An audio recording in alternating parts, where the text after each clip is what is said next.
Yeah, we made it.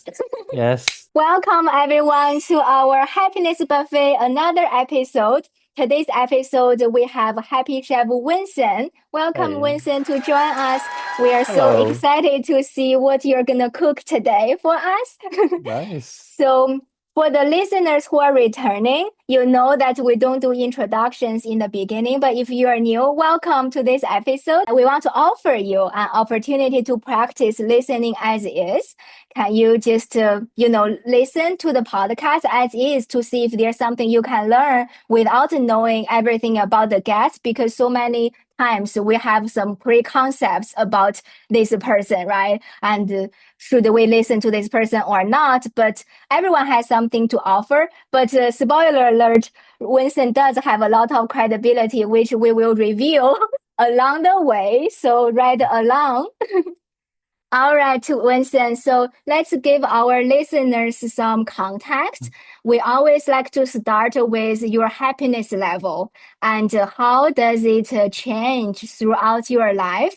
Because every happy chef has something to offer. I know you have some secrets. So can you give us a brief overview of your life in terms of how happy you were and what you did that helped? I wouldn't say my happiness level changed a lot, but it's been very much stable throughout my life. But only sometimes it just goes down a little bit, up a little bit. Probably because from young, I do a lot of meditation, How like from young? young, how young? Mm. 5, 6 years old. Oh, wow. Mm-hmm. Yeah, so that has been part of my practice and also be part of my life philosophy. So I've been brought up with that kind of exposure. And so Mm, my environment is slightly different from most people, I would say. And that's why I live by this philosophy throughout my life. So that has always been how I manage, I would say, manage if there are any crises or difficulties in life, that's how I manage. And to really look through what is really causing this kind of um adversities, I would say, and what's really causing me to feel some kinds of like sometimes emotions, certain mm, types of emotions, and how do I manage or overcome these challenges? mm, So throughout my life, that's how I would say that's how I live, and I would say very little stress, unfortunately. So that's unfortunate. If anyone's looking for stress, sorry, I'm not the person you're gonna look for. Very rarely, I would say. And that's why I think most of my life has been very smooth sailing. Even like a lot of things throughout like these few years, it's also been very smooth sailing. So I can't say much about stress, even though I might have some stress in the past, but not to the extent where your life gets like you get wrinkles over your face like over the next few days, but no sleep or like losing head, that kind of stress. mm-hmm. But it's all still manageable. Yeah, that is a very dumb play there. Let me just clarify one thing that Winston said. He doesn't feel stress, and it doesn't mean stressful situations don't happen to him. So, which is very interesting because I completely understand what you're saying. Because sometimes things happen to me, people are like, "Oh my God," whatever, but I'm like, "Nah, it's okay," right? So. I just want to clarify there's a difference. There's mental stress and there's stressful situations that could happen to you. So that is why I'm so happy to have Winston here because he's doing just so much. He lives a very, very busy life, but he does not feel stress, which is very interesting to me because he also has that since early on age, right? So you said 5 or 6 years old already. Yeah. So how, I mean, most of us when we were 5 or 6, we're about similar age, right? I was playing with Yeah. computer games and like a Pokemon stuff. Like, how did you? Even none of my friends are meditating. Actually, I only after I came to the US, I even heard about the meditation. So how did that occur to you that when you were that young, you don't play with other kids, or I was like, and how did it even keep you going when kids' attention span is so little? I think once when we mentioned I don't play with kids, other kids like actually I do play with other kids, but it's how I see myself when I interact with other kids. I can talk about it later. But coming back to the same topic, so what got me into this is I was when I was very young, so I joined a children's class for Buddhism for children, a Buddhism Oh, class for children. As part of their class, they teach meditation. So I got hooked onto meditation from young. I And see. yeah, it's every Sunday in the morning, like 9 or 10, if I can remember, to like about lunchtime.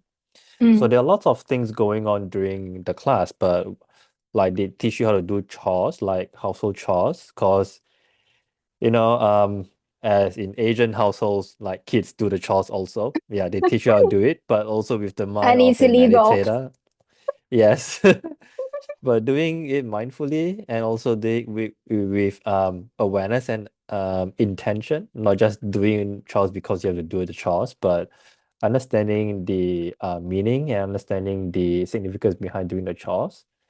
And yeah, meditation is part of it. So we do meditation every Sunday morning at 10:30, if I can remember correctly. Oh, So wow, that's you been are part so for 4 lucky. years. Yeah, I Okay. was lucky. So that was I would say that was my childhood. Also because part of it is I play the piano. Mm. So I put that into my piano practice as well sometimes. So that's why I get this kind of discipline from young. And so like understanding like what the mind is doing when you play an instrument and how to like I wouldn't say manipulate, but the idea is how do you express that kind of musicality through contemplation, like thinking about what the music is really telling you, experiencing the music by itself. So it's very embodied. Like meditation is embodied in the body. So like feeling what is going on, what sensations you have in the body, and so on. So that's basically how like my life changed when I was like from young. And that kept me going for years. So that is like my childhood.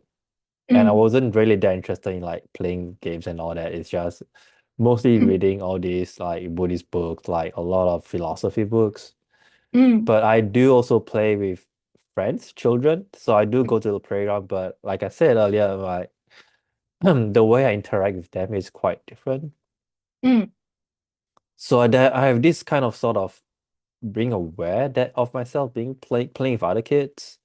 So this Mm. second layer on top of like playing itself, like being aware that oh I'm playing with other kids right now. I'm feeling this kind of emotion and all that, which gives me a edge of awareness from young where you know that in brain development um children do not develop that kind of meta awareness until they are quite late, like in teens. Oh, The awareness itself, like executive functions, a lot of the higher order cognitive functions, brain development don't develop very early on in their age. They develop quite later. huh. But I had that develop very much early in my age. So yeah. Wow, that's so impressive. I mean, many people they had the ability maybe in teenage years, but that switch is only turned on way later when Yeah. meditation and mindfulness is like more popularized these days, right? Then Yeah. that's the first time we even heard about it to realize, oh, there's a voice talking in my head. But when little Winston was playing with other kids, he was already, mindful, ardent, Yeah. and aware. It's like in the suttas, like playing with the kids, Mm. he is mindful playing with the kids. Yeah, yeah. Very strange, but yes, that's how like my childhood was over the like few years. Yeah. Wow. So, what were the benefits? I mean, you are very different from other kids, the way you interact with them, and the way you live your life, as compared to a typical kid. So, what were some benefits that you find or impact on you in your daily life? In daily life, I wouldn't say it was as a child, I wouldn't say there's a lot of impact on my life. What people like what you see in advertisements for meditation where like improve your functioning, improve productivity and all that because I'm still a kid. Because I all I do is like play with children, go to school, just enjoy school and all that. But I would say Play in my productively. yeah, yeah, play very productive. But I would say it gives you more awareness, or it gives me more awareness of like what I'm doing in life. And Mm, let's say if I were be practicing piano, like I know that what I'm practicing, what I'm doing, and what is the intention of like this passage, like very more clearly than other people. But I mm, wouldn't say that improves my piano playing skills because you have to practice piano. It doesn't make you like a superstar or a prodigy mm, overnight because you still need to train those skills, but it gives you the edge of understanding the maturity of the pieces that you're trying to play. mm, Yeah. So it's more of that kind of aspect of life that gives you a benefit, I would say, over like mm. instant like benefit like oh you become a better piano player. No, you don't. You still have to practice, but it gives you um the awareness, the mind and the mentality behind everything that you do. I see. So, would you say, like, in terms of emotion regulation, especially for kids, there's a lot of craving usually, right?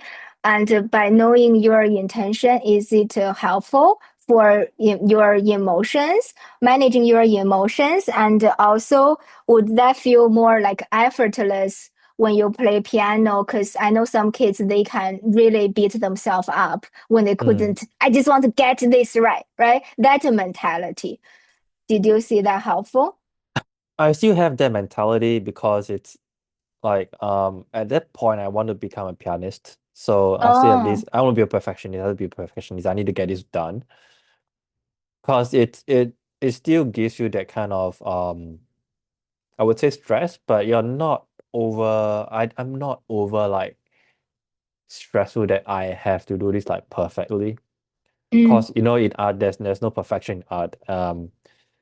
Like there's a saying that if you there's a saying in Japanese, I'm not sure whether it's Japanese or somewhere, but the best time to view a cherry blossom is when it starts falling.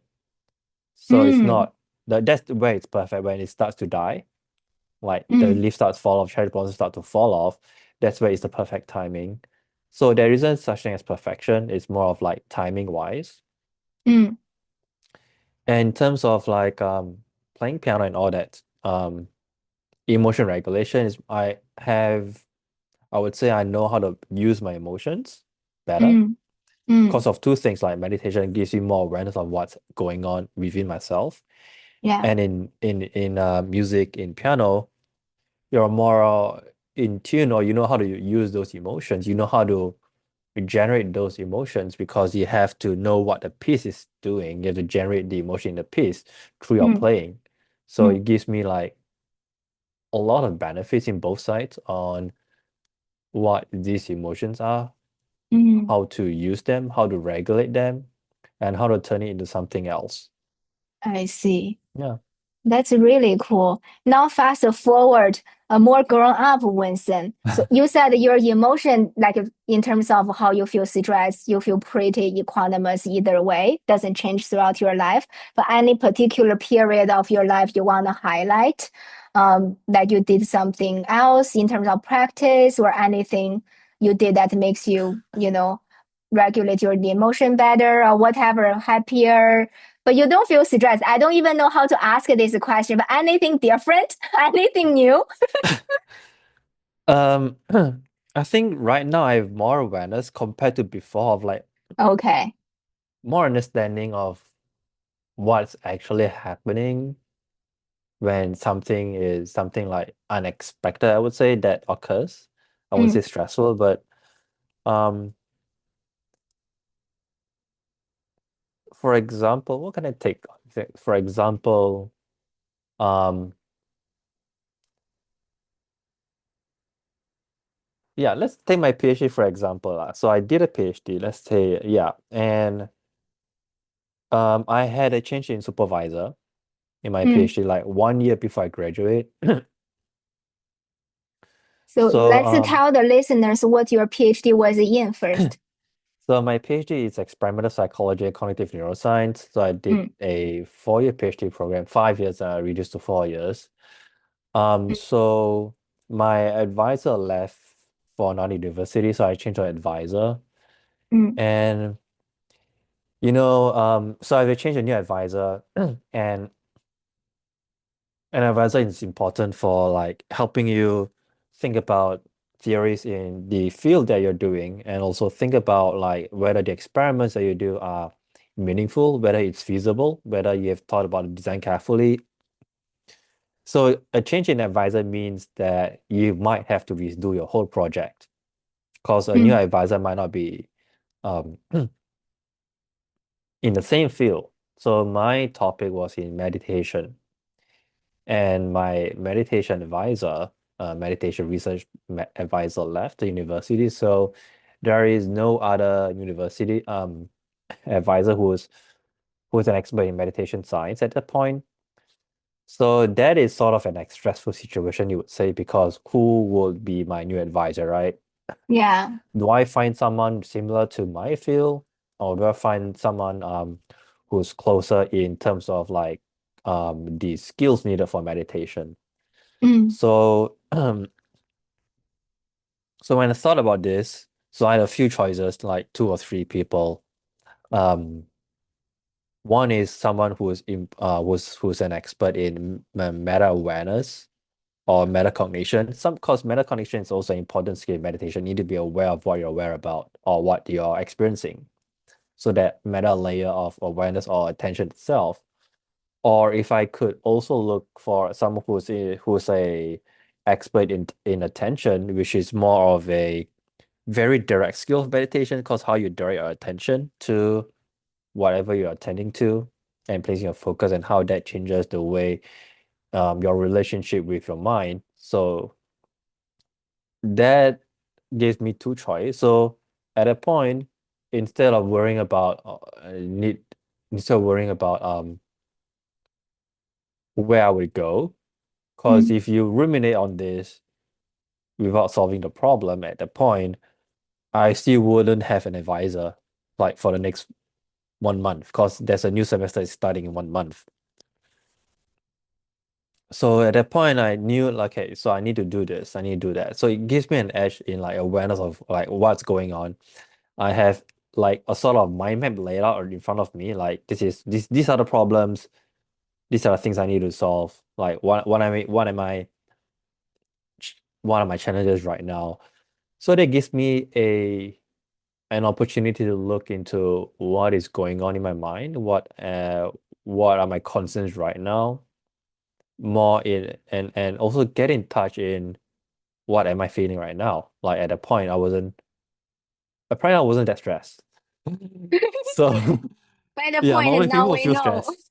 Yeah, people will Yeah. feel stressed at that point, but I wasn't feeling stressed. I was like, yeah, I just need to find someone who either does this, or that. So who are my choices? So I laid out my choices and contacted like my top choice and give a proposal like, okay, I have done this.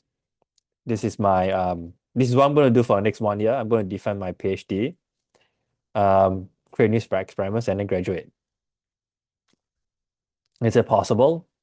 And I've created like research proposal and all that, and my advisor say yes. So okay, so problem solved, nothing to be worried about. Yeah. Yeah. So that's how I think that's how I think I resolved some of these like challenges in different phases of my life. Just being aware of what is going on, taking a step back. Yeah, I would say take a step back before being being like being sucked into the whole of the situation. Just take a step back, see what's really going on there. Yeah. Yeah. This is a very good example because I can relate it very well because I Mhm. came across serious meditation and retreats after my PhD. So Mm. I didn't have this in my PhD, and I know the opposite side when you don't have awareness, how it was like. So with the mindfulness meta awareness, through meditation or, other things you do in your daily life, it's kind of like a muscle that's strengthened, then you see things just clearly.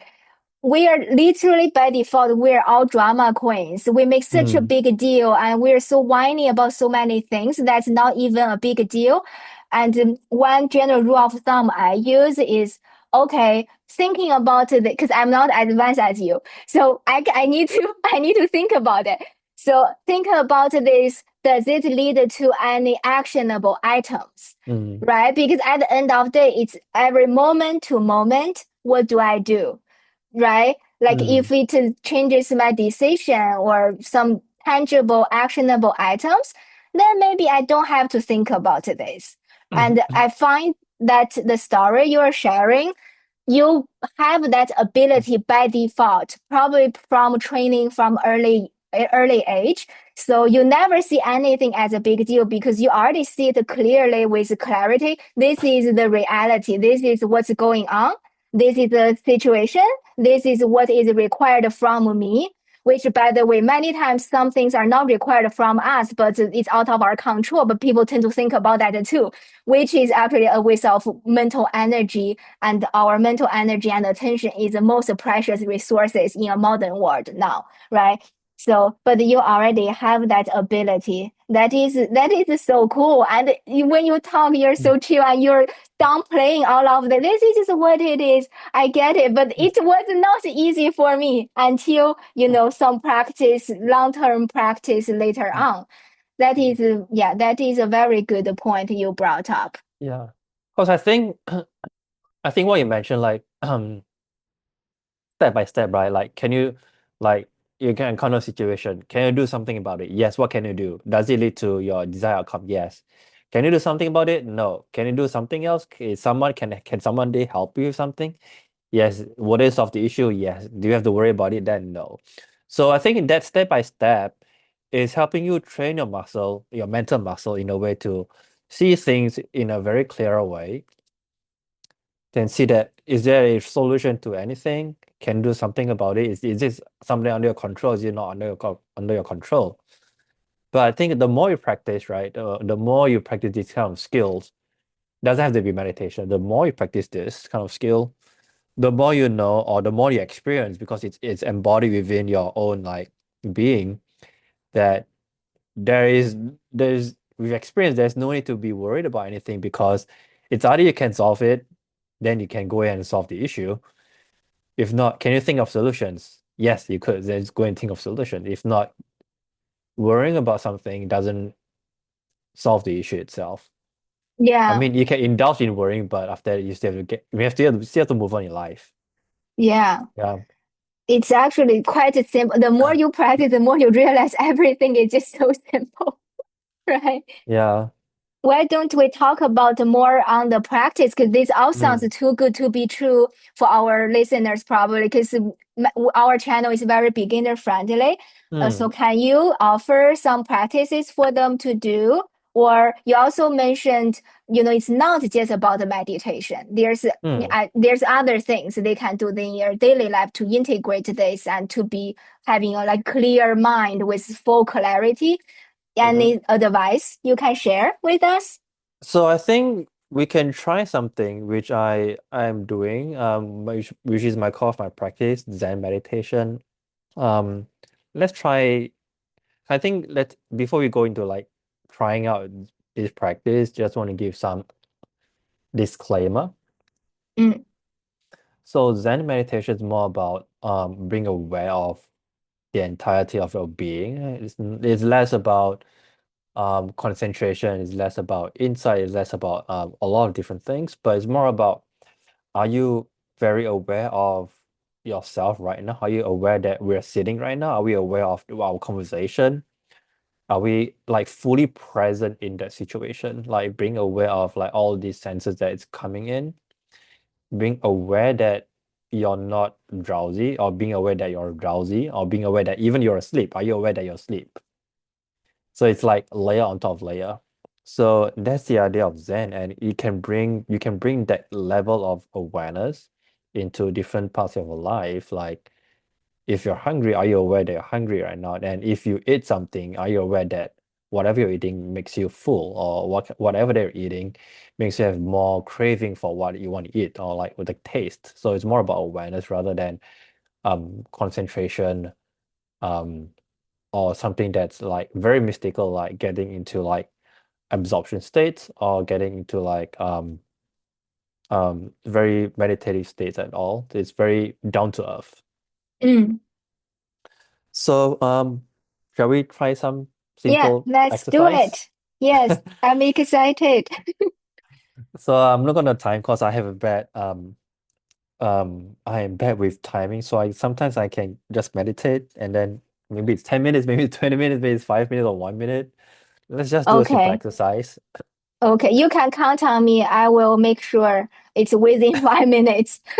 Okay, so let's try 5 minutes. So what I want Okay. everyone to do, normally I would say, let's try this our eyes closed. So let's try this our eyes closed. Mm. Okay. In Zen, posture is important. So let's sit upright and close your Oh, give me eyes. a second. I need to sit Okay. down.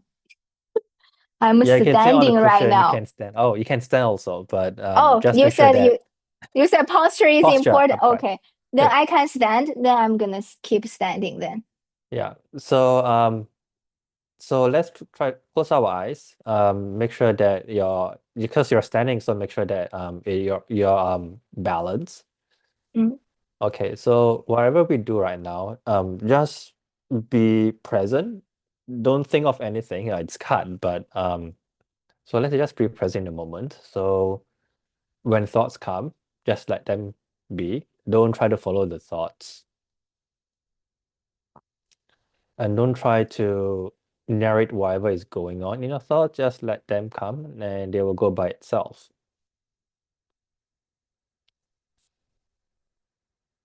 And all you have to do is just be present, just be aware of whatever is going on around you. You don't have to place your attention on anything. Just be aware that you're sitting here right now, listening to this meditation.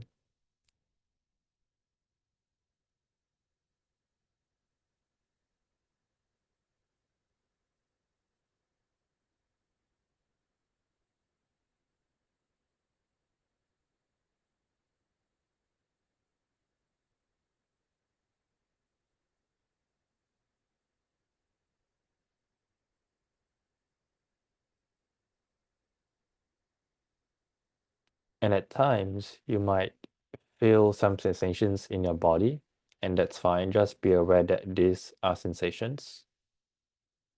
Just be aware of them and not follow through with the thoughts of these are sensations. Just be aware that there are sensations.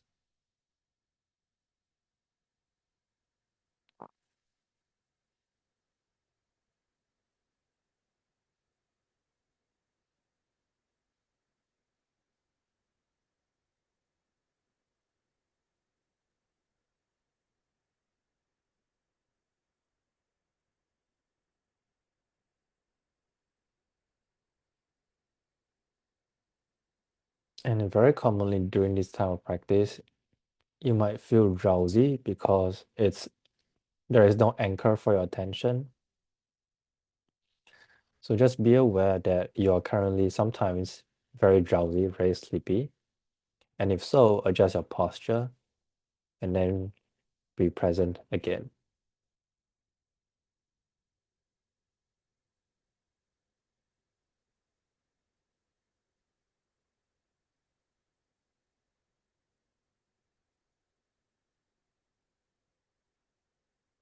And there's also no need to control your breath, just breathe naturally.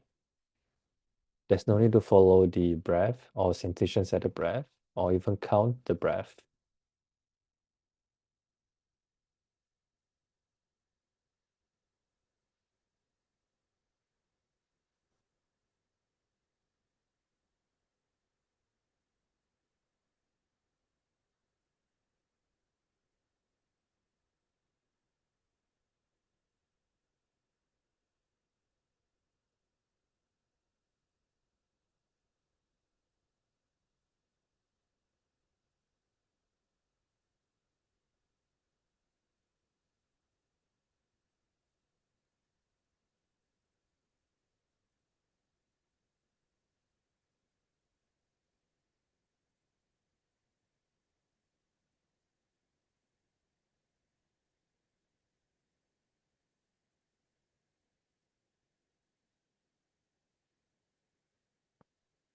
As an exercise right now, I want you to be aware of the pressure that you're on where you're sitting on. Just be aware of the pressure, the sensations of pressure,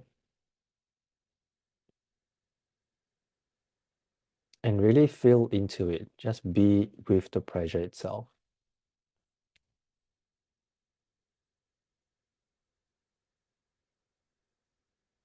Feel the entirety of the pressure within your being.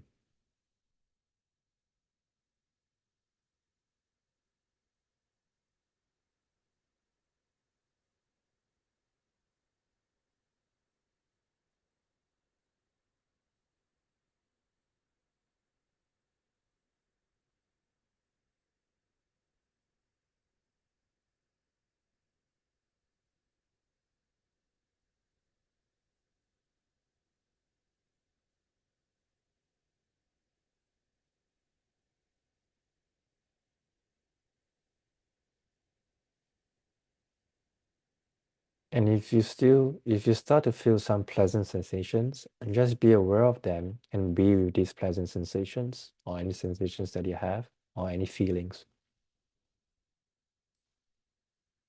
Just sit with them and be present with them.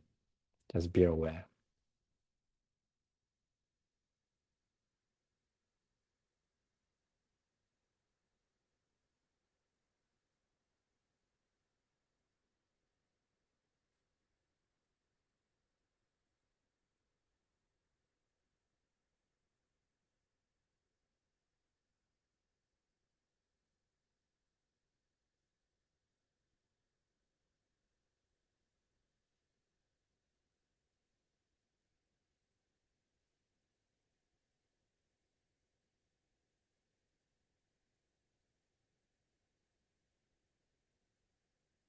And for our last exercise, anything that you hear, just be aware of them and do not follow where the sounds go to, and do not have any other mental proliferation or let it narrate for longer. Just be present, be aware, and come back to the present.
All right, let's open our eyes slowly.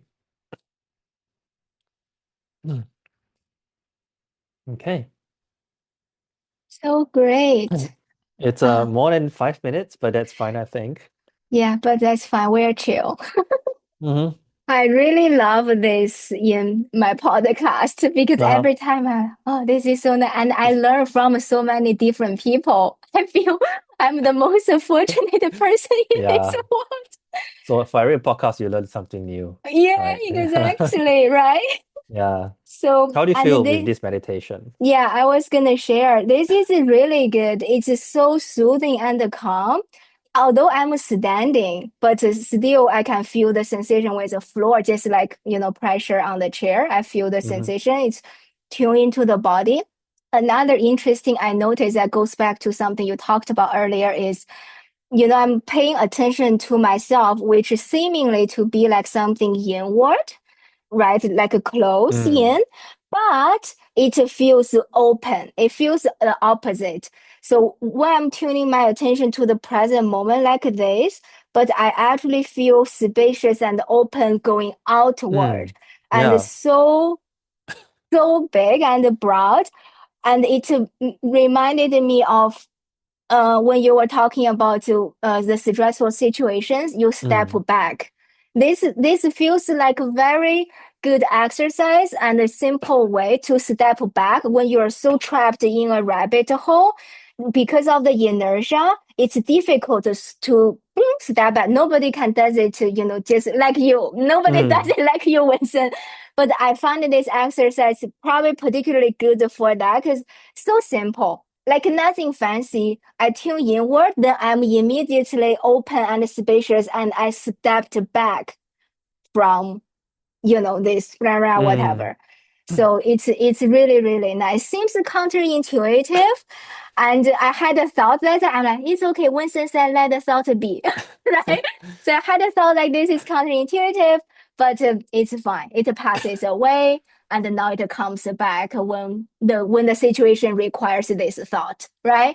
So Yeah. nothing will be missed out either. This actually, I want to say a little bit about this. In meditation, sometimes I would have some seemingly important thought that I feel I kind of need to break the sitting or whatever. But Mm. now, after years of practice, you see it over and over again. You realize what's important will never be missed. That's how now Mm. I'm so chill. I can sit for as long as I want because I just freaking don't care. If it's truly important, it will come back. That is why the thought that, interesting. This is an interesting insight. It's counterintuitive, but I'm like, it's fine. Don't care about you. It passes away immediately. And now you ask me about how I feel, and it came back. Mm. If it's not that important, no situation will require it, and it's fine. I mean, I can live without that insight anyway. I'm not gonna Mm. die suddenly. It's just see it for yourself. It will be proven over and over again, not just we say Mm. something, right? The thoughts really don't matter. You can see it. What's important, you will never ever miss what's truly important. Yeah. Yeah. I think there's a very nice saying that goes with this. If you constrain yourself to like one like if you constrain yourself like towards something like this is what I should do, or this is mine, or this is what it's supposed to be, then you have we have no idea that there are boundless other opportunities or options. But Yeah. if you don't constrain yourself, like you put yourself out of the box, like there's a bigger space outside of the box, Yeah. which gives you like so many different other boxes to choose from. Yeah. Yeah. I think this is what partly the beauty of this kind of meditation. It gives you the all of the options for you to choose from if you're more aware rather Mm. than constraining yourself to just a particular box. Yeah, exactly. In Mm. our last part, Daniel actually gives a lot of boxes that people Uh-huh. can choose from. If Yeah. people are interested, you can listen to the last one. I also want to talk about the off the cushion practice. We just Mm. did a meditation, and I know you do a lot that's not like formally categorized as a meditation, but you integrate everything in your life. You're a living meditation. Life is meditation. Can you give us more examples and share more advice on that? Because that's really where the juice is. That's Right, right, where right. you want to be, right? Yeah. So I would say something simple like um for most people, I think when you start meditation, just be aware of your body first. Like understanding that when you are hungry, you feel the hunger, right? That's the first thing you feel. Um, and then be aware that once you eat something, that hunger goes away. Mm. But it's in our very nature that we learn that eating food makes you full. That's very conceptual. But do we actually have we embodied that in living our life? Like, do we feel that hunger or do we feel being full when we eat? The experience itself is more of a embodiment of meditation, because being aware of um what leads to what, A leads to B leads to C, gives you the idea of there is cause and effect in everything we do. Mm. Like, and being aware of that is the first step to meditation. Like being aware, if you're hungry, eat something.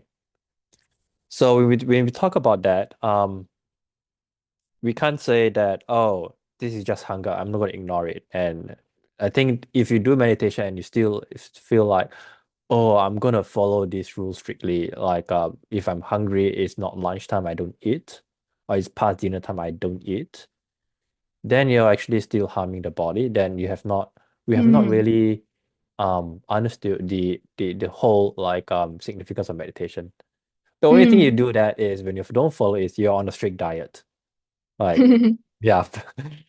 And that takes a lot of discipline. But other than that, also the body itself gives you like gives you an idea of how you live. So with, for example, another example is when you drink water, have you become so thirsty that when you drink water you feel like you're in heaven? Right? Yeah. Yeah. You're so thirsty, you just want to take a sip of water and it feels so refreshing. Um, can we do that with every like be aware of that with every water we drink? Like um feel that thirst being quenched, but Feeling it not, now. yeah. The idea, I think it has to come naturally, right? It shouldn't come as something that you do like intentionally, like I'm gonna drink this water now, I'm gonna feel like I'm not gonna think, because that's very conceptual. I'm not Yeah. gonna drink this water and feel that it's very refreshing. If you do that, it becomes conceptual, it becomes a layer of thinking. So when meditators, like you heard in Zen or in meditation, it means when teachers tell you do not think, right? Don't think. That is what it meant. It means like don't use our idea of preconception or notion of what we learn through history or what we learn, what people tell us. Like the like early example of like if you eat, it makes you full. You have to really embody that. You have to really feel that. The same with drinking. So with every sip, you really have to feel it naturally. Then it embody the integration of meditation in life. So Yeah. that is example, like you do it in everyday practice in eating, drinking, even walking. You naturally feel that pressure on your sole of your feet or foot to feel like the wind. You don't have to do it like intentionally. You have to come naturally. If not, you're gonna go crazy. Yeah. Yeah. That reminded me of my fasting experience. Mm, It's actually really interesting. My friend told me, how great his fasting was, and I'm like, I'm just gonna try it with like no knowledge at all. I mm, just do okay, fine. Just do a fasting, drink some salt and water and tea and coffee, nothing else. mm, And the first time I did that, like it was not even hard for me to do 72 hours mm, because I think it's due to the training of the mindfulness, exactly what you talked mm, about. Because when I was fasting, when I'm aware of my hunger, exactly as what you talk about, I realize I'm not that hungry. And I realize when I'm triggered, I want to go eat, it's mostly because I'm bored. yeah. Yes. You know, it's more about I have association with a certain food that makes me happy. For example, pastry, right? That's I have this different perspective from my husband because he grew up here in the U.S. Mm, But for us who grew up in Asia, desserts is a social place. We don't just yes. have ice cream. We have so many very cute, fancy, lovely dessert places all over the place. And yes, we do eat dessert before dinner, which my husband couldn't understand. But dessert for us is like coffee here. Do you want to Yeah. go to a coffee shop? So we go to, I'm not saying this is healthy, but I'm just saying growing up, we get milk tea, we go to dessert places. Then during the fasting, I realized that because I associated dessert with my happiness and social with my friends. Mm. And I love it so much. And all the milk tea has all those warm memories growing up Mm. with friends. That's what we do when we hang out. But Mm. when you see everything clearly, you see the causes of your certain triggers, you Mm. know why they happen. And when you realize they are not because of hunger, it's actually so easy to fast. I think human body is totally capable of handling maybe 1 day, 2 day, or 3 days. It's not intolerable at all. It's so interesting. You thought it's going to be, oh my God, I'm so hungry. I really am not. And it's surprisingly easy. Just when you're aware, you see the actual reason, actual causes and the conditions on why you are like this. That's like, I don't know, 10 layers deep down than what Mm. you thought the reason is on the surface. Then you can address the root cause. If I want to let go of my craving for dessert, I know it's just association with friends. I can let it go for health reasons. And it became so Mm. easy, right? Yeah, yeah. I think one metaphor to put this right is so when you do meditation and you're trying to get to understand like how your mind functions, like what you say with desserts and hunger. A lot of people think that meditation um makes you calm and all that. But if you want to really work on the mind, all these things have to come up eventually. So in terms of what we do, there's a two-step.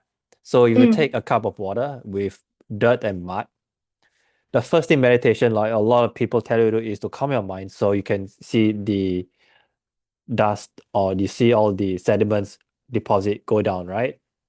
yeah. Yeah, the bottom layer. So that is mostly what people do with concentration practice, the Mm, bottom layer. But if you want to really work on all that, you have to stir the whole cup. So the whole thing just comes up again. But right now, with that, with more practice, you have that awareness of looking at what each of them are, like how it affects the whole, how that each mm, of them affects the whole cup or the whole drink, affects your mind. Like you say, you can clearly see like deep layers underneath. Like you're actually not hungry, you're actually bored. That's what you want to eat.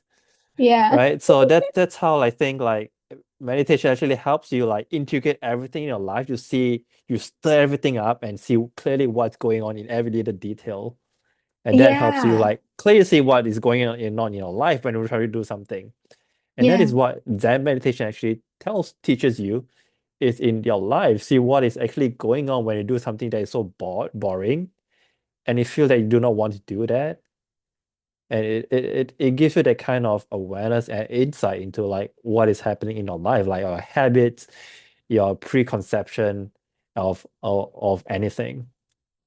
Yeah. And then Mm. you don't even have any questions anymore because everything is so clear.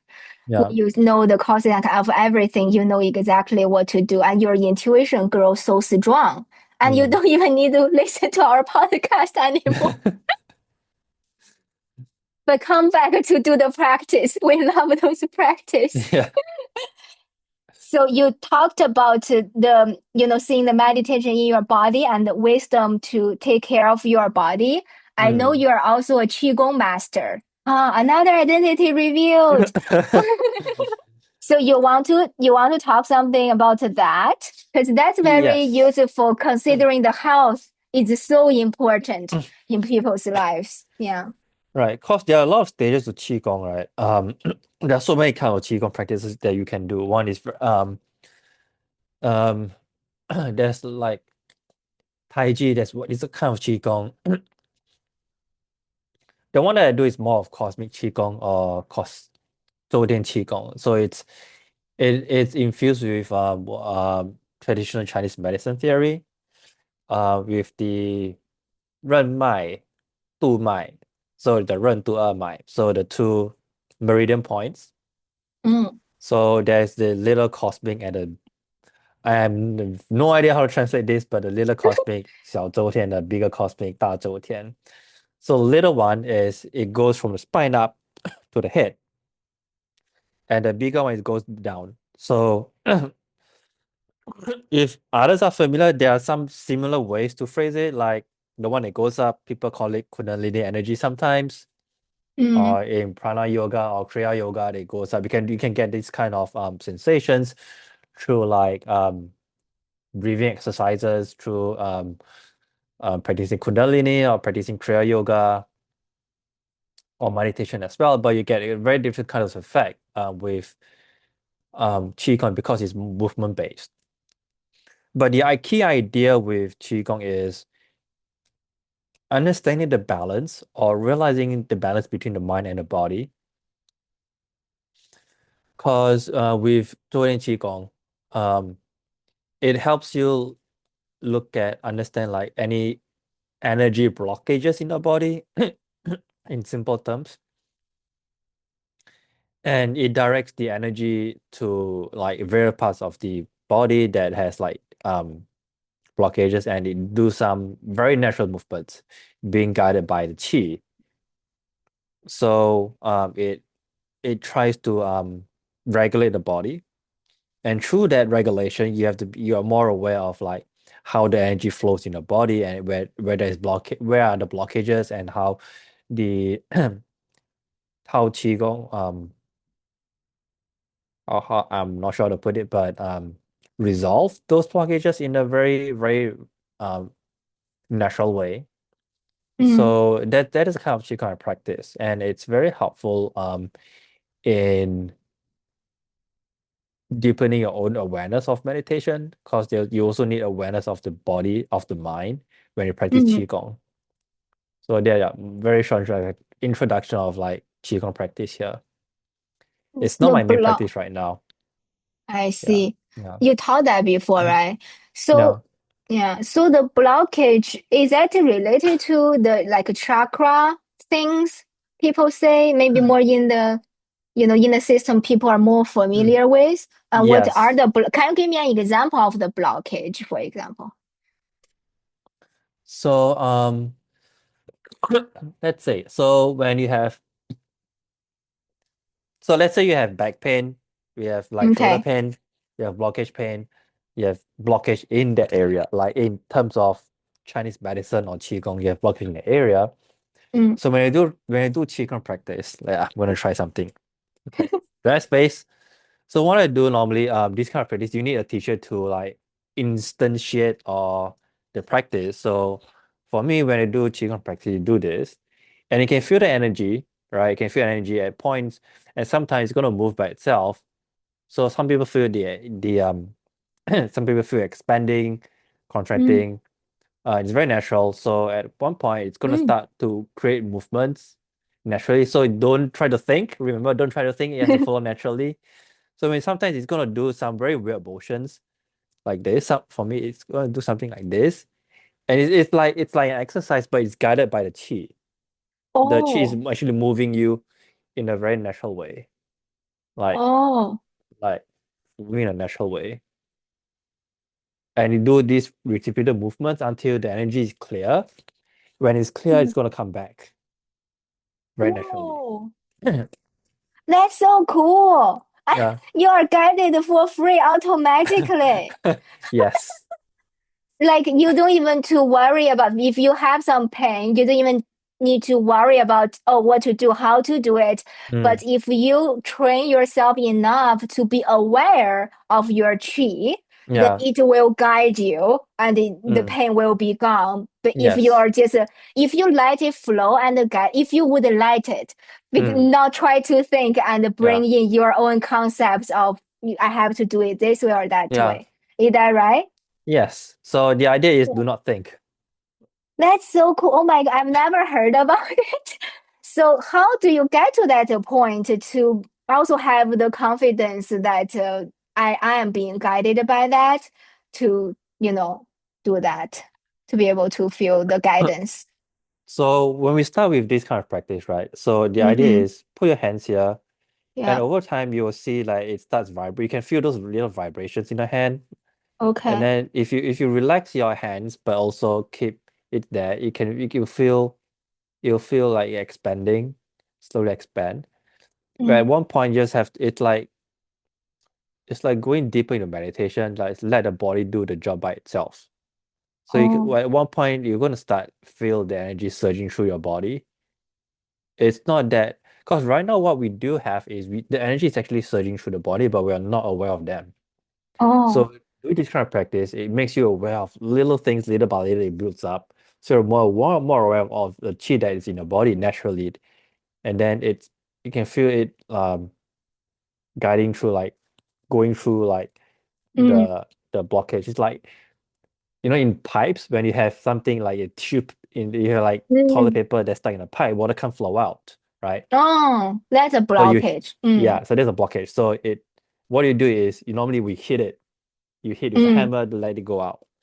The same thing with Qigong. Well, what it does is the Qi is just helping you adjust your body, but it's doing it a very nice movement so that the Qi Wow. just flows.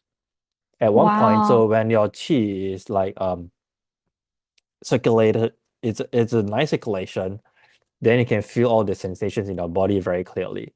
And you can Oh. even direct your Qi to certain parts of your body and like generate heat in your body. So there's another kind of practice in meditation that does that as well, but Qigong can Mm. also do that. I So yeah, see. that's Qigong practice. But So there's if there's a caveat mm, that violent movements are quite dangerous because they are not natural. give me an example. Like if you like feel like this kind or Oh. like very rigid kind of movements, those are Oh. not Mm. natural. I see. I Yeah. see. Wow. So if I have never done it before and I want to commit 10 minutes a day, Mm. is it possible to get to that point where I Yeah. can be guided? What should I Yeah. do? Just do this? Just put your hands here and just Okay. feel that energy and let it guide you. Just let go of any Okay. control. Let it flow Okay. naturally. Yeah. Oh, that's fun. That's really like a Mm. meditation, Yeah. right? That's really cool. Yeah, I'm gonna try it. That's so interesting. I feel the ROI is very good. Once you can feel it, you don't have to pay for massage, which is so expensive. Yeah. And you can also do it with your eyes open. So Oh, that is that's also good. true. Yeah. Yeah. And it helps, it feels like a very good foundation. It helps with the mindfulness in your body in terms of the eating example you Yeah. gave earlier and all these other things when you're walking, when you're more aware of the Mm. sensations, right? Yeah. Yeah, nice. Yeah. So, Winston, I have another question for you because Mm. we never got to your current stage. I think it's time to reveal more. So I know, but before when you were a kid, you wanted to become a pianist, right? But now you're Mm. doing something completely different. Can you share what changed and what you're doing now? So what changed was I got bored of being a pianist. Yeah, I got bored. And then I want to do something more towards the mind and the brain. So that's how I Mm, got like change my field or my discipline during my undergrad. And and I changed completely again because I was doing like dementia research and all that. mm, And what actually changed was um in 2017, that was about 10 years ago. I was thinking I was at a monastery. I was living in a monastery for a month, visiting. So I talked to a few monastics there, like thinking of like what do I want to do next in life as part of like I finished my master's in clinical neuropsychology, but I find it so boring at the same time because it's not something that I want to do. mm. Not really that interested. So I talked to a few people and they said, you do meditation, right? Yeah. Then you're a scientist, right? Yeah. You um you study people's brain and minds, right? Yeah. Why not put all of them together? and do something that can be helpful for a lot of people because people have like people are trying to understand the mind, but um, there are lots of ways, and I think this kind of way is also very important. There's also a lot of benefits. So why not put this together? Mm. And I said, let me think about it. And indeed, like thought about it over the few weeks, 3 weeks, and I thought to myself, yeah, this is what I'm gonna do. This is what I'm gonna do for life. And that completely changed my career. Mm. And yeah, I've been doing that since 2017 until now. Mm. Researching meditation. Yeah. Tell us Yeah. more about what you do now. Because it's really cool. You are so humble. You always, yeah, I just did this, did that. But if you dive into it, it's just so mind blowing. Can you So tell us more? yeah, definitely. So what we're doing right now, at least my research I'm doing. So I'm part of a research meditation program at MGH and Harvard. So what we're doing is we're trying to understand what we call advanced meditation, beyond what we know commonly in mindfulness meditation, stress relief, and all that. We want to delve into like, at least from my perspective, is what is the mind capable of? Like when we do this practice to the extremes, like extreme as in like when we take this to like long term and really understand like the mind through these kind of practices. And we take a lot of inspirations from different contemplative sources, not just Buddhism, but others as well. But Buddhists, I think they have a very systematic way of putting like the phenomenology of the mind or how the mind works in a very systematic way. And I think that I've used that for my PhD thesis as well. Mm. And I can say so far, if you know dependent origination, my PhD is the only um, scientific empirical paper out there that proves that dependent origination is true in some ways to a certain capacity. Because I haven't found any papers that does that in a very psychological way. I'll put all these frameworks together. So I've done that, which I think Wow. I think it's very interesting, very cool because no one has done that before, and I've put out a paper on that. And right now we're trying to look into like different frameworks and see whether we can make it into modern psychology and examine like all these different states that arises through deep meditation, like the jhanas, the insights, and all of them, and see what can we learn from these states, what can we learn about the mind, the brain, and can we use these insights to formulate new strategies for mental health and human Yeah. flourishing. Yeah. That's really cool. Dependent origination sometimes is also called dependent co-arising or Yeah. something like that, right? So, is there any reference that you want to, if you can, I challenge you, if you can explain it in 3 minutes. I just want to give the listeners a rough idea of what, because it's really, really profound and it changes so many things for me.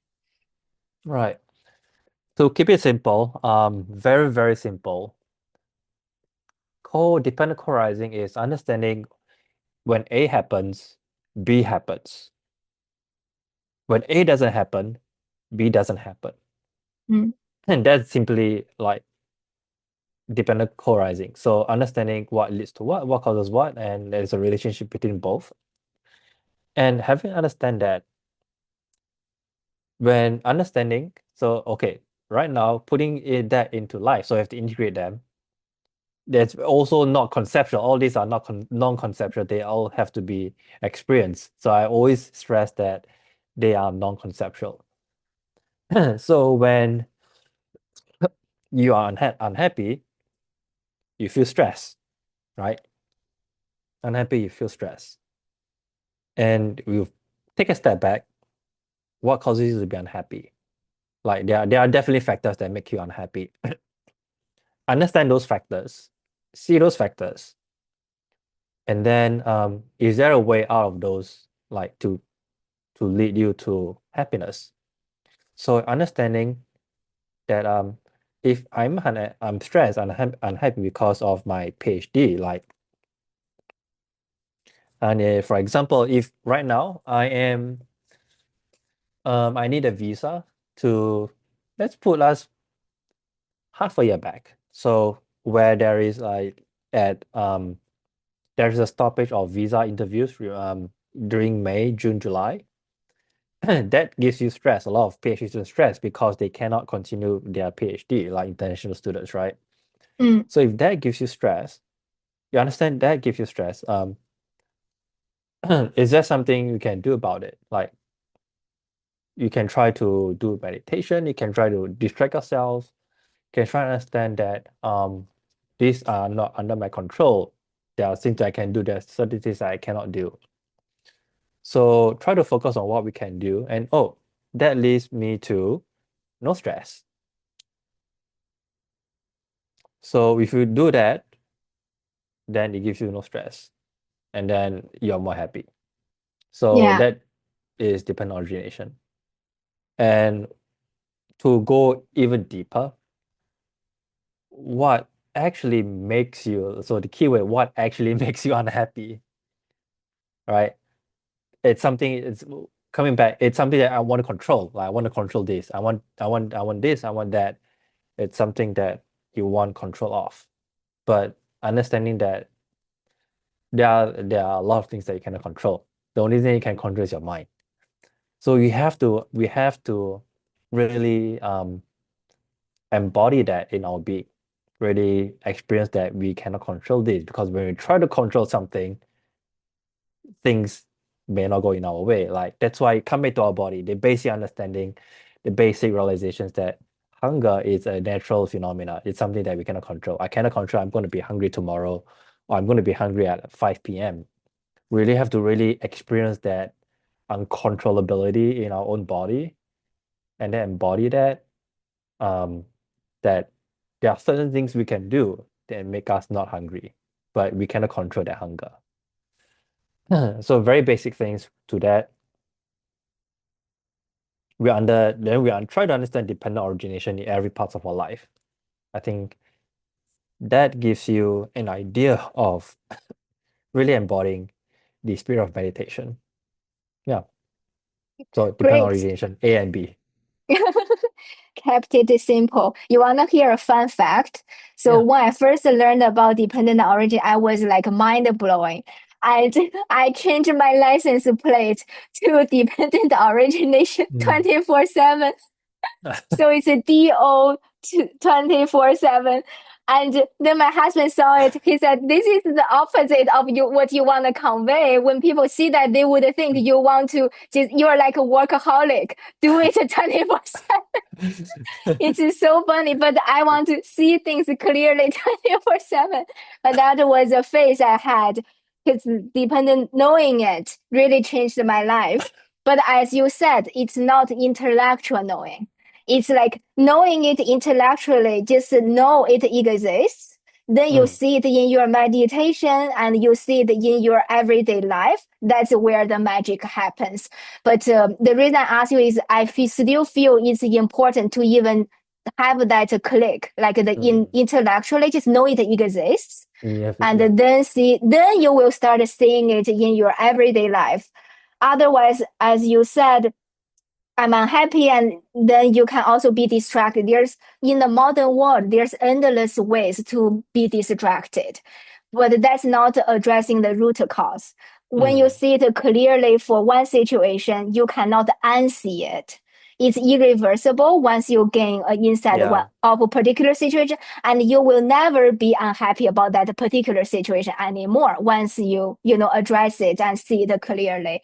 But this getting distracted, there's always a way to get distracted, but you don't address the root cause. So that is, yeah, anyway, highly recommended. Yeah. I think the key idea, right, is it has to be natural. You cannot force Yeah. things to happen. So like smoking, like people smoke, Mm. and we keep telling like there's a lot of advertisements. Smoking is bad for your health. Like yeah, we know that, but you keep smoking. But Yeah, you can't stop. But you have to one day you feel like, oh my gosh, I'm wasting my life away. Like it's gonna cause cancer. You suddenly realize that it's not, it suddenly just click, like I say, it suddenly just click, and then you just stop. Yeah. That reminds me of Dr. Judd Brewer. You know Mm, him too, right? yeah. So he have this mindful smoking program. Sorry, I don't think that's their name, but I'm just saying it. But it's very interesting. He found out if when people who want to quit smoking, instead of telling them to quit, he tells them to smoke and pay attention to how you really feel. Just being mindful, exactly like Yeah. we were talking Yeah. about, bring this awareness into daily life. When you're really paying attention to how you feel when you smoke, the causes and conditions, before and after that and everything, people quit so much easier Mm, than traditional methods. One participant even said yucks. yeah. A longtime addict said yucks. I don't know why. Like it's really interesting. Yeah. So speaking of science, such as what Dr. Judd is doing, what are some most interesting scientific findings that you guys found at Harvard for those expert meditators? So we have at least in some of us in our studies, at least the one I'm part of, when we are in meditation or deeper meditation, the deeper meditation we go, Mm, the activity from the brain shifts from the front to the back. Okay, mm, so that's the key finding here. Why is this important? Because the front of the brain is involved in thinking, mm, like conceptual, higher order connection, very, very much of like logic, math, that kind of stand thinking, like a one plus one equals two, that kind of thinking. And the back of the brain is no thinking. It's very present awareness moment. It's more of awareness. So as you go deeper in meditation, the less you think, as in you use conceptualization, and you're more in the present moment. It's more embodied. But that gives you that kind of mode of being gives you greater awareness and greater attention. It mm, is very contradictory to what we think about as attention, because attention is more of like focus with your front of the brain, because that gets activated when you do focus on attention in when you focus on something. But in deeper meditation, it goes down, the more awareness part goes up, which is mm, counterintuitive, but it makes sense because you're using a more, or you're using more awareness, and that gives you better attention in all aspects of your awareness field. So that's the mm. key finding that we have. Wow, that's really Mm. cool. It is counterintuitive. Yeah. I want to ask you another question on no thinking because, for beginners who just start to meditate, we already know all the benefits of meditation. We really want to Mm. get it going, but you sit there, you have so much thought, right? That is a hurdle in the beginning. Mm. Like people cannot just turn the switch off to, no concept, no thinking. It's easier said than done. Do you have any advice for beginners who have a lot of things going on in their mind when they start? Just pick one and think. Huh? Just pick one and think about that one thing. Like, I okay, let's see. say I have A, B, C, D, F, G, and Mm, you ask me to focus on breath. Let's say if people want to focus on their breath, mm, normally people will use breath as a style of meditation, but they cannot focus because they have so many things in their mind. Just pick one thing in your mind and think about it. I see. Because you And can't, yeah, because you can't focus on breath. Just then, what else can you do? So pick a one thing and think mm, about that one thing, and then it's just going to go away naturally, and then you can go back to your yeah, breath. I see. Don't fight it. That's Yeah, always gonna make it even harder. yeah, Just yeah, naturally pick one. and then let it be, and it will resolve anyway. And the more you do Mm, it, the easier it gets, basically. mm, Right? yeah. Yeah. It's normal to think about things. Yeah.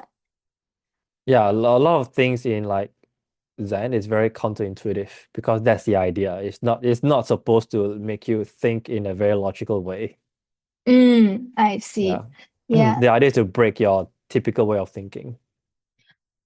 So was your main practice always been Mm. Zen meditation and Yeah. Qigong and anything else? I think that's my main practice. Mm, Oh, yeah, main practice has always been Zen. I see.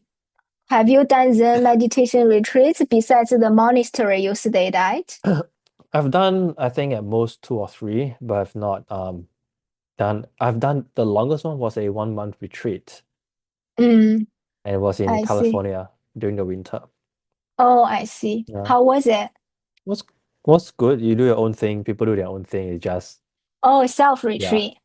Yeah. It's in a monastery, you do your own thing. You don't they have timings for retreat, like they have timings like this time, between this period and this period is meditation. You can go to meditation, you can don't go to meditation, but it's you can follow the schedule. But if you're in the meditation, you can do your own meditation there.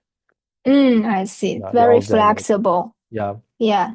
That's good. It is flexible. So Yeah. I feel all the methods are trying to get you to the door, but Yeah. once you get it, then you can practice in so many different ways, Mm, actually at every single moment.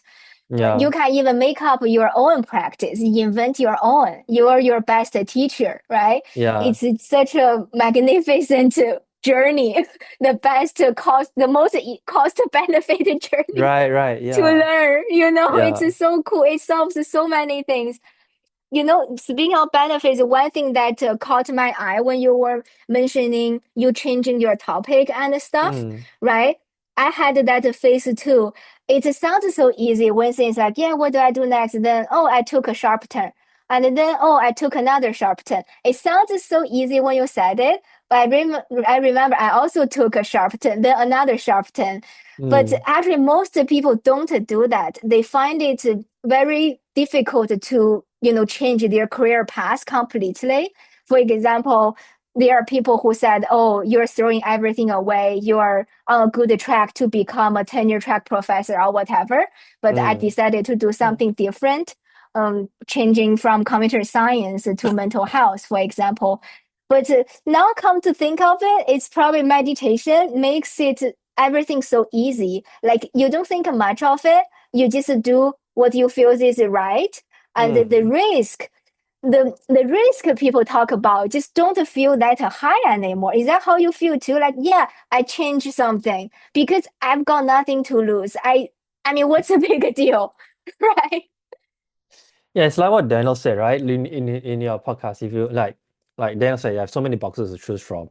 So I'm done with Yeah. this box. I want to go to the other box. So I have nothing to lose because there are so many things out there.